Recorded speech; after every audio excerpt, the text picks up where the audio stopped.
Olá, povo de Deus, sejam bem-vindos e bem-vindas para esta segunda videoaula da coleção Cadernos do Concílio. Nós vamos continuar aqui apresentando para vocês as imagens da igreja, né? E hoje nós estamos aqui dentro de uma igreja de rito bizantino, porque justamente nós vamos também falar sobre a imagem da igreja como a Jerusalém Celeste.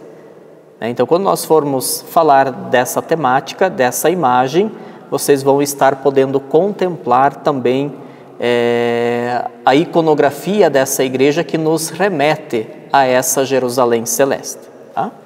Então, nós continuamos a nossa missão de apresentar para vocês que nos acompanham as imagens da igreja, né? E hoje queremos destacar a igreja como corpo místico de Cristo, que é o número 7 da Lumen Gentium e que também o subsídio Imagens da Igreja traz aí para vocês, né?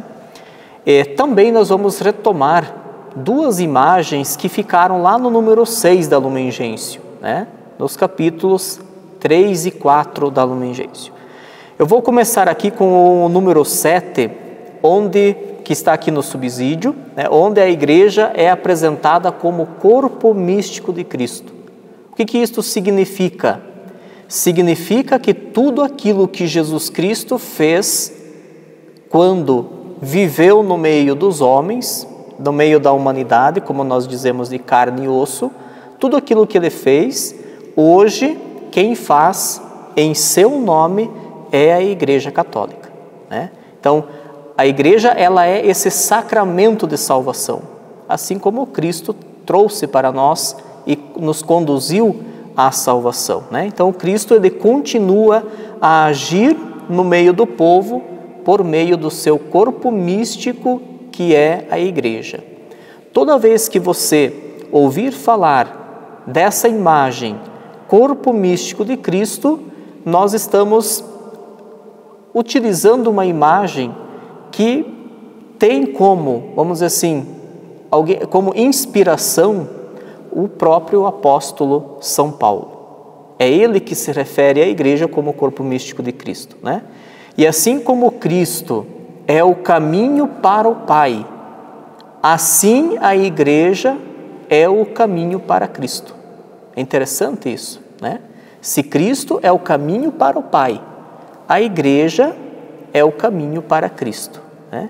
Então, a igreja é esse lugar privilegiado onde nós, seres humanos, nós fiéis, encontramos Jesus. A igreja é para você encontrar Jesus. Essa ligação imprescindível entre Cristo e a igreja é o Santíssimo Sacramento da Eucaristia, que está ali no sacrário, né? Que está ali quando nós celebramos a Divina Liturgia ou a Santa Missa e o Padre consagra aquelas espécies do pão e vinho no corpo e sangue de Cristo. Então, é essa a ligação imprescindível entre Cristo e a Igreja, né? É a Sagrada Eucaristia, né? Quem são os membros desse corpo místico de Cristo? Somos nós, os fiéis, os batizados, né? É o próprio Cristo que, ao enviar o seu Espírito, lá no Pentecostes, eu acho muito bonita também a passagem bíblica antes de Pentecostes, já logo após a ressurreição, quando Jesus se coloca no meio dos discípulos, né, e sopra sobre eles o Espírito, né, e diz: recebei o Espírito Santo. Então, é por causa desse Espírito Santo que ele enviou aos seus discípulos, é por causa dele ter deixado, no momento que ele foi crucificado, ter deixado sua Santíssima Mãe como nossa mãe, é que ele faz de nós membros desse seu corpo místico, né? E, portanto, seus irmãos, né? E na Sagrada Escritura, nós encontramos várias passagens bíblicas que fundamentam essa imagem de corpo místico de Cristo, né? Há várias passagens do apóstolo São Paulo que falam dessa imagem, né? Ou então que falam de um só corpo. Por exemplo, 1 Coríntios 10, 17, 1 Coríntios capítulo 12, versículo 13, Romanos 6, 4, 5, depois 12, versículo 5, mas a passagem mais significativa que nós temos é 1 Coríntios 12, 12, né? Ali o apóstolo São Paulo escreveu o seguinte, 12, 12, de fato, assim como o corpo é um, embora tenha muitos membros, e como todos os membros do corpo, embora sejam muitos, formam um só corpo, assim também acontece com Cristo, né? Então, embora tenha embora sejam muitos, né, formam um só corpo. Assim também, então, os fiéis em Cristo, né? Somos vários fiéis, mas formamos com Cristo, né, um só corpo. Este corpo tem uma cabeça, é Jesus Cristo, né? É a cabeça pensante. E é necessário que todos os demais membros se conformem com esta cabeça, se conformem com Ele, né? Então, todos nós temos que nos conformar, estar conformados com Cristo, que é o cabeça.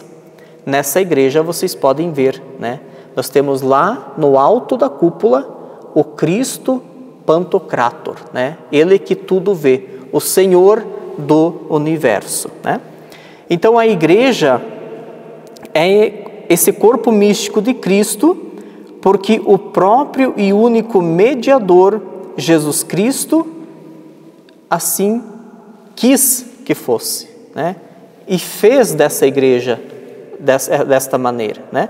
Então, como esse organismo visível pelo qual difunde a verdade e a sua graça a todos, né? A todos nós, membros desse corpo. Agora, muito importante ter bem claro o seguinte: essa igreja, corpo místico de Cristo, e a igreja hierárquica que nós temos, com bispos, padres, leigos, diversos ministérios, né, nunca deve ser considerada como duas coisas distintas, né, mas formam uma só realidade, complexa, é claro, mas em que se funde um só elemento, né, o elemento divino e humano, né? Então, o organismo social da igreja, né, ou seja, a igreja na sua organização como nós temos hoje, ela serve ao Espírito de Cristo. E é esse Espírito Santo, enviado por Cristo no Pentecostes, que vivificou e que continua a vivificar e aumentar esse próprio corpo que é a igreja, né? Que é o corpo de Cristo. Isso nós encontramos em Efésios 4,16, né? A igreja também, uma outra imagem, esse corpo místico de Cristo também é apresentado para nós como imagem da Jerusalém celeste, né? Então esse corpo místico aqui na terra ele tem um formato visível. E os povos, desde o início, apresentaram esse formato visível numa arquitetura fundamentada também na Sagrada Escritura. Muito interessante isso, né? Então, a arquitetura das igrejas, ela teve e tem a sua inspiração em inúmeras imagens bíblicas, né, da igreja, para organizar o seu espaço e torná-lo reflexo da Jerusalém celeste, ou seja, a igreja triunfante de Cristo, né? que é rodeada pelos antigos patriarcas, profetas, ascetas, anjos, querubins, serafins, né? Enfim, todo o povo santo de Deus, assim como todos aqueles santos canonizados e aqueles que foram beatificados, né? E hoje nós estamos nessa aula dentro de uma igreja bizantina, uma igreja católica bizantina, e aqui nós temos, como vocês podem estar vendo, uma representação bíblica da Jerusalém Celeste, dessa igreja triunfante de Cristo. Nós como igreja militante, né, que estamos aqui, quando nós celebramos a Santa Missa ou a Divina Liturgia, né, Divina Liturgia no rito bizantino, vocês dizem Santa Missa no rito latino. Quando nós celebramos esta liturgia, nós nos unimos. Acontece uma comunhão entre a igreja militante da terra com a igreja triunfante de Cristo. Essa igreja que vocês estão vendo, né? Representada na arte, na iconografia. Esta iconografia, por exemplo, né, das igrejas bizantinas, elas não são apenas ornamentos dos templos sagrados, mas elas têm um objetivo que é nos ajudar na santificação pelas vistas. Então, o objetivo do ícone, da arte iconográfica, é não só nos colocar em comunhão com essa igreja, com essa Jerusalém Celeste, mas é também nos santificar pela vista, né? Então, outro ponto que nos remete a essa Jerusalém Celeste é a própria distribuição do espaço dos templos bizantinos, né? Nós temos na Bíblia, na Sagrada Escritura, várias passagens em que ali você tem uma certa descrição do Templo de Jerusalém. A parte onde ficava a nave dos fiéis, onde os fiéis ficavam, uma parte separada por uma cortina, né? Aonde lá atrás, onde hoje para nós está o sacrário, naquele Templo de Jerusalém estava a Arca das Alianças e tinha uma cortina que separava o Santo dos Santos.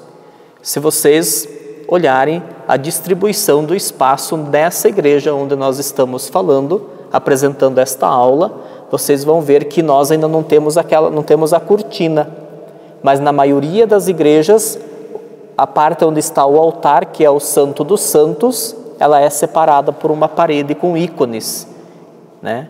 Então, ali só entrava lá em Jerusalém o sacerdote para cumprir certos rituais em algumas vezes durante o ano. No Santo dos Santos, do templo cristão bizantino, entra somente o sacerdote para celebrar, né, a Divina Liturgia e oferecer essa Divina Liturgia por todos os fiéis que ali estão presentes, tá? Agora, neste subsídio você vai encontrar várias outras imagens, obras de arte, outras descrições de templos que transmitem para nós essa imagem da Igreja Celeste, né? Então, confira neste subsídio, né? Mais uma vez, agradeço a todos pela atenção e na próxima aula nós apresentaremos o significado do conceito Igreja Una, Santa, Católica e Apostólica. Obrigado a todos pela atenção.